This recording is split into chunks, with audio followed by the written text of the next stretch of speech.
बहुत बहुत स्वागत करते हैं आप सभी का। मैं हूं आपके साथ ऋतिका पांडे और स्पेशल बुलेटिन खबर दिन भर देख रहे हैं। और कपासन से खबरों की शुरुआत करें तो रबी सीजन शुरू हो चुका है, जी हम सभी जानते हैं। और इसी बीच रबी सीजन शुरू होते कपासन क्षेत्र की यूरिया खाद की गंभीर किल्लत ने किसानों की थोड़ी परेशानियों को दुगना कर दिया है।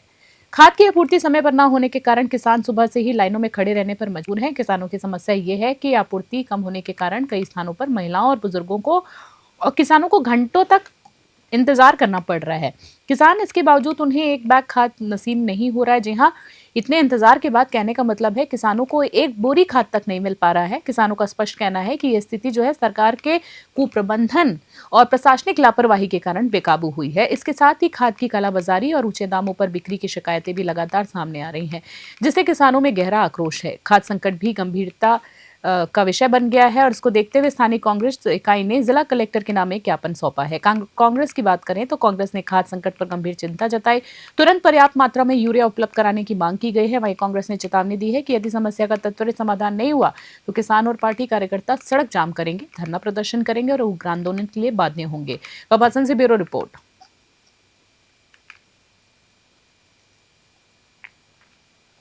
अगली खबर राजधानी जयपुर से देख रहे हैं। जी हाँ, राजधानी जयपुर की करधनी थाना पुलिस ने एक बड़ी सफलता हासिल की है।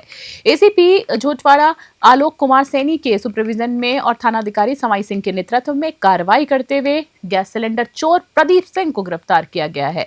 आपको बता दें पुलिस ने गिरफ्तार किया है, जहां पर पुलिस ने गिरफ्तार आरोपी के कब्जे से चोरी भरा सामान भी बरामद किया है, जिनमें से 7 घरेलू गैस सिलेंडर, 9 वाहनों की बैटरी और एक मोटरसाइकिल शामिल है।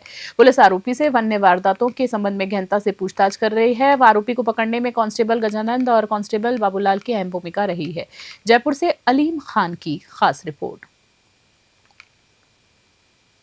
महर्षि दयानंद सरस्वती विश्वविद्यालय MGSU की बात कर रहे हैं। अजमेर में आज विश्वविद्यालय स्तरीय खेल प्रतियोगिता का भव्य शुभारंभ हुआ है। विश्वविद्यालय के कुलगुरु प्रोफेसर सुरेश कुमार अग्रवाल ने फीता काटकर और खिलाड़ियों से मिलकर प्रतियोगिता का शुभारंभ किया है। कुलगुरु प्रोफेसर सुरेश कुमार अग्रवाल ने अपने उद्बोधन में खेलों के महत्व पर जोर दिया और उन्होंने कहा है कि खेल समग्र शिक्षा का अनिवार्य अंग है और राष्ट्रीय शिक्षा नीति NEP 2020 भी माइंड, बॉडी और सोल के संतुलन विकास पर बल देती है। कुलगुरु ने सभी खिलाड़ियों को निष्पक्ष खेल भावना के साथ प्रतियोगिता में भाग लेने की शुभकामनाएं दी। कार्यक्रम में कुल सचिव कैलाश चंद्र शर्मा, प्रोफेसर सुभाष चंद्र, प्रोफेसर प्रवीण माथुर, तपेश्वर कुमार सहित बड़ी संख्या में विद्यार्थी और स्टाफ उपस्थित रहे। अजमेर से सीताराम गहलोत की खास रिपोर्ट।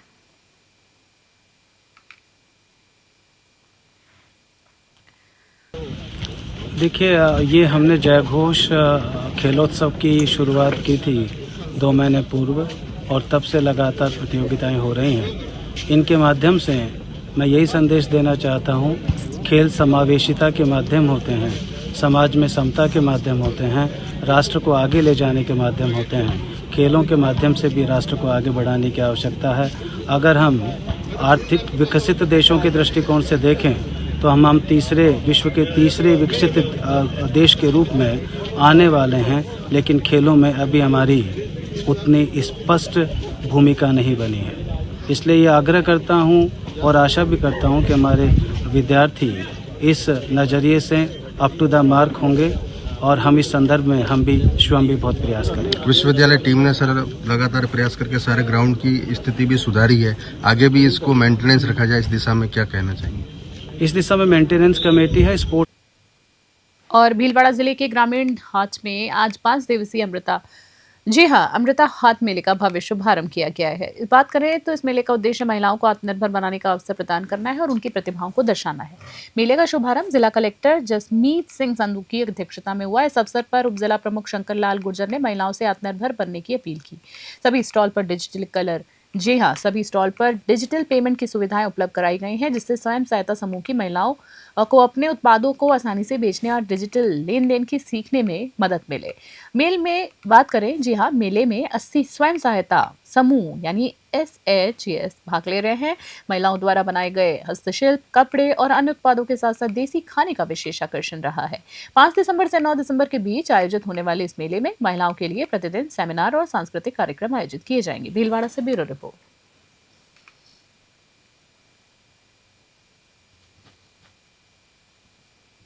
धौलपुर से खबर देख रहे हैं। जिले की बाड़ी क्षेत्र के बसेड़ी टोल प्लाजा की बात कर रहे हैं, उसके पास आज एक दिन में हुए सड़क हादसे में एक पिता और उसकी 6 वर्षीय बेटी गंभीर रूप से घायल हो गए हैं। जानकारी के अनुसार बाड़ी शहर के बसीडी रोड स्थित कोरीपुरा गांव निवासी 45 वर्षीय पप्पू पुत्र कला गुर्जर अपने 6 वर्षीय बेटी पूजा के साथ करौली से अपने गांव कोरीपुर लौट रहे थे। सूचना मिलने पर तुरंत एम्बुलेंस को मौके पर बुलाया गया और दोनों घायलों को बाड़ी समझाए जी हां बाड़ी सामान्य अस्पताल में पहुंचाया गया है। दुर्घटना में घायल पप्पू की हालत गंभीर होने के कारण उसे प्राथमिक उपचार के बाद जिला अस्पताल धौलपुर रेफर कर दिया गया है। वहीं घायल बेटी की बात करें तो पूजा का उपचार बाड़ी सामान्य अस्पताल में जारी है। पुलिस ने अज्ञात वाहन चालक की तलाश शुरू कर दी है। धौलपुर से संजय कसाना की रिपोर्ट।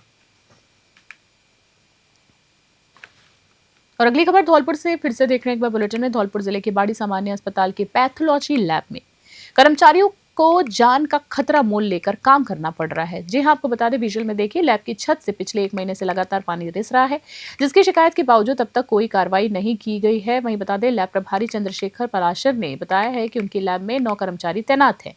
उन्होंने 1 महीने पहले पीएमओ को छत से पानी गिरने का और रिसाव की शिकायत करते हुए तुरंत सुधार की मांग की थी। पराशर ने बताया है कि पानी का रिसाव लैब के साथ साथ बाथरूम और अन्य कक्षों तक भी फैल रहा है। उन्होंने चेतावनी दी है कि यदि पानी की मात्रा और ज्यादा बढ़ती है तो छत कभी भी गिर सकती है, जिससे कोई बड़ा हादसा हो जाएगा और उसकी आशंका भी है। इस रिसाव से लैब में काम करने में बाधा हो रही है और lab technician Jain JP Sharma ने भी मांग की है कि यदि छत का पानी रिसाव नहीं रुकता है तो लैब को बगल के किसी सुरक्षित कक्ष में स्थानांतरित कर दिया जाए, ताकि कर्मचारियों को किसी भी खतरे का सामना न करना पड़े। धौलपुर से संजय कसाना की खास रिपोर्ट। अगली खबर जयपुर से देख रहे हैं। राजधानी जयपुर पुलिस ने शहर में कानून व्यवस्था को मजबूत करने और अपराधियों में भय पैदा करने के उद्देश्य से एक 15 दिवसीय विशेष अभियान चलाया है, जिसके तहत बड़ी संख्या में वांछित अपराधियों को पकड़ा गया है। जयपुर पुलिस कमिश्नर सचिन मित्तल ने शुक्रवार को बताया है कि पुलिस का ध्येय आम जन में विश्वास, अपराधियों में भय की भावना जनता में साकार हो रही है और उन्हें त्वरित न्याय मिल सके, ऐसी बात कही जा रही है। आपको बता दें, इसके लिए जयपुर पुलिस लगातार प्रयासरत भी है। जी हां, जयपुर पुलिस लगातार प्रयास कर रही है। उन्होंने बताया है कि आयुक्तालय के चारों जिलों के सभी थानों क्षेत्रों में वांछित एवं सक्रिय अपराधियों की धरपकड़ के लिए विशेष अभियान 20 नवंबर से 4 दिसंबर तक चलाया गया। कमिश्नर मित्तल ने बताया है कि 15 दिवसीय अभियान के तहत निम्नलिखित अपराधियों के विरुद्ध कानूनी कार्रवाई और प्रकरण निस्तारण किए जाए। जयपुर से अलीम खान की खास रिपोर्ट। भीलवाड़ा से अगली खबर देख रहे हैं। भारतीय रिजर्व बैंक आरबीआई द्वारा वित्त मंत्रालय के निर्देशानुसार आज टाउन हॉल नगर निगम भीलवाड़ा में आपकी पूंजी आपका अधिकार कैंप का आयोजन किया गया। इस महत्वपूर्ण कैंप की अध्यक्षता जिला कलेक्टर जसमीत सिंह संधू ने की है। इस कैंप का मुख्य उद्देश्य है बैंकों में पड़ी दवा रहित यानी अनक्लेम्ड संपत्तियों को उनके सही हकदारों तक पहुंचाना। अनक्लेम्ड की हम बात कर रहे हैं, दावा रहित, जहां डीएम जसमीत सिंह संधू ने यह भी कहा है कि बैंकों द्वारा की गई एक अच्छी पहल बताई जा रही है। आमजन से अपील की गई है कि अधिक से अधिक संख्या में इस कैंप के माध्यम से लाभ उठाएं और कैंप में विधायक अशोक कोठारी, आरबीआई के अग्रणी जिला अधिकारी मनीष मांडल, बैंक ऑफ बड़ौदा के उप महाप्रबंधक डॉक्टर राजेश भाकर, राजस्थान ग्रामीण बैंक, एचडीएफसी और बैंक और आईसीआईसीआई बैंक के क्षेत्रीय प्रमुख सहित नगर निगम आयुक्त हेमराज चौधरी भी उपस्थित रहे। कैंप में जिले के सभी बैंकों द्वारा उल्लेखनीय कार्य किया गया। कुल 12 प्रमाण पत्र वितरित किए गए। आपको बता दें, जिसकी कुल राशि करीबन 16 लाख थी। प्रधानमंत्री जीवन ज्योति बीमा योजना के 7 परिवारों और प्रधानमंत्री सुरक्षा बीमा योजना 2 परिवारों को 2-2 लाख रुपए के चेकों का भी वितरण उनमें किया गया। भीलवाड़ा से ब्यूरो रिपोर्ट। खास बुलेटिन में इतना ही। बने रहे न्यूज़ 21। फिलहाल के लिए नमस्कार, जय हिंद।